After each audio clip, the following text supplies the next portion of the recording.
क्या हमें माता काली से डरना चाहिए? माता काली की पूजा करने से हमें कैसा एहसास होता है? क्या माता काली को सिद्ध करना ही ज़रूरी होता है? माँ काली को माँ दुर्गा का रूप माना जाता है। माँ काली नौ दुर्गाओं की ऊर्जा स्रोत के रूप में पूजी जाती हैं। जहाँ एक ओर माँ काली की आराधना अधिकतर तांत्रिक द्वारा होती है, वहीं ज्योतिष शास्त्र में इस बात का उल्लेख मिलता है।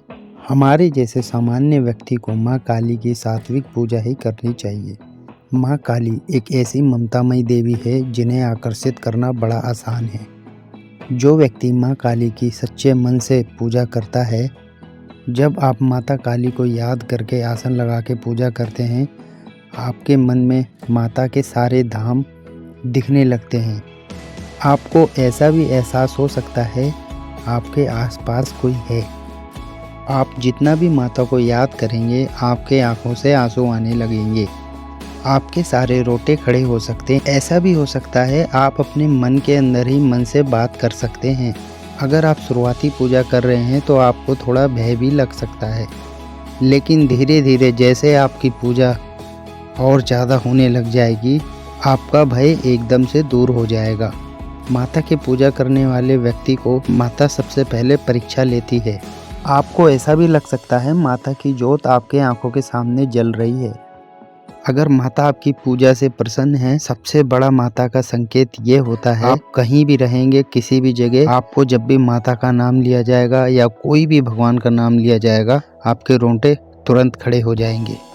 अगर आपको इतना सब कुछ होता है, इसके बाद आप माता की ऊर्जा को अपने शरीर के अंदर भी ला सकते हैं और आप चाहें तो आप माता की ऐसे ही सदैव पूजा कर सकते हैं।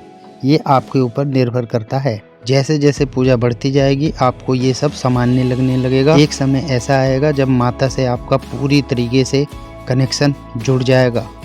ऐसी स्थिति में मेरा एक ही सुझाव रहता है हमेशा, अगर आपके संग रोंगटे खड़े होते हैं, आपको माता की ज्योत दिखती है, आपको माता के अंदर ध्यान लगाने में पूरे धाम के दर्शन होते हैं, उसके बाद सब कुछ माँ के ऊपर छोड़ देना चाहिए। अपनी माँ समझकर सदैव माता की पूजा करनी चाहिए। जो हो सकता है माता के लिए वो सदैव करना चाहिए। अगर आपके पूजा करते समय ये संकेत नहीं भी दिखते हैं तो आपको घबराने की ज़रूरत नहीं है। इसका अर्थ ये बिल्कुल नहीं होता कि माता आपके साथ नहीं है या फिर आपके ऊपर कुछ ऊपरी शक्ति हो सकती है। लेकिन एक बात सत्य है, अगर आप माता की पूजा करते हैं, आपको कोई भी कष्ट आता है, कोई भी टेंशन होती है, वो माता दूर करती है। पूजा करने के बावजूद भी आपका टेंशन, आपका रोग दोष दूर नहीं होता, तब आपको माता की कड़ी पूजा करनी पड़ती है। अगर माता प्रसन्न होती है, तब आपके ऊपर कोई भी संकट नहीं आ सकता। लेकिन अगर माता प्रसन्न नहीं है या आपने कोई गलती की है, तब आपको ये संकेत मिलते हैं। अगर आप पूजा करते हैं, उसके बाद भी फल नहीं मिल रहा, तो माँ ही इसका आपको हल दे सकती है।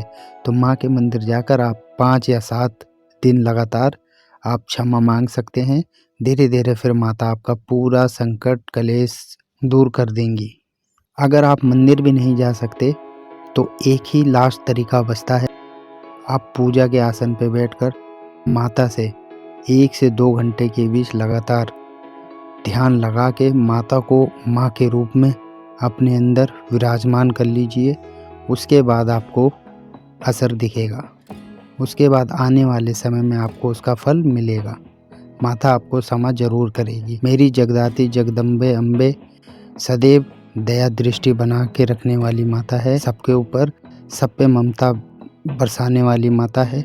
आपको भी माता से ज़रूर और ज़रूर ममतामयी प्यार मिलेगा। 100 में से 80% लोग ऐसे ही होते हैं जिनके ऊपर माता का ममतामयी प्यार बना रहता है। माता का एक नेचर ध्यान रखिए, अगर आपसे छोटी मोटी गलती भी होती है, माता उसको बड़ी गलती समझ सकती है। हाँ, अगर आपसे बड़ी गलती हुई है, माता उसको छोटी गलती समझ के भी क्षमा कर सकती है। अगर आप पूजा करने माता की बैठते हैं, आप पाठ पढ़ते हैं, आरती पढ़ते हैं, आपसे अगर पाठ आरती में ज़रा सी गलती होती है, आप उसको दोबारा से पढ़ने का मन आपका करता है, यह भी माता आपके साथ है, संकेत देती है। आप कोई राह पे जा रहे हैं, आपको उस राह पे कुछ गलत सा संकेत लगता है, आप उसको चेंज करके दूसरी राह को पकड़ लेते हैं, ये भी माता का संकेत है। एक बात आपको मैं क्लियर बता दूं, अगर आप तांत्रिक रूप में माता की पूजा करेंगे, माता आपको एक तांत्रिक के रूप में ही देखेगी। आप अगर कुछ भी गलत करेंगे, माता उसका बहुत गलत परिणाम दे सकती है। लेकिन अगर आप माता के रूप में उनको पूजा करेंगे, तो आपसे गलत किया हुआ चीज़ भी माता आपको माफ़ कर सकती है। हम सब माता के बच्चे हैं, तो हमारा कर्तव्य यही बनता है, हम उनको अपनी माँ की नज़र में देखकर पूजा करें, ना कि तांत्रिक या फिर माता से कोई कार्य करवाने के लिए या फिर माता से कुछ गलत करवाने के लिए सोच के पूजा करें। ये गलत बात है। मेरी ममता मई माई तो इतनी सुंदर, इतनी कोमल, इतनी प्यारी हैं, अगर आप उनसे कुछ भी मांगेंगे, वो समय अनुसार आपको ज़रूर देंगी। निश्चित होता है ये चीज़। मेरी माँ देर ज़रूर करेगी, लेकिन अंधेर नहीं करेगी। इसलिए माता पे भरोसा हमेशा सदैव रखना चाहिए। अगर माता का हाथ एक बार आपने पकड़ लिया, पूरी ज़िंदगी ना छोड़े, क्योंकि वही हैं भोलेनाथ, वही हैं ब्रह्मा जी, वही हैं विष्णु जी और वही हैं नारायण जी, वही हैं दुर्गा जी, वही हैं काली जी, वही हैं शीतला माता, वही हैं मसानी माता। इस वीडियो द्वारा हमारा अंधविश्वास फैलाने का उद्देश्य नहीं है, ये कथाओं पर निर्भर है।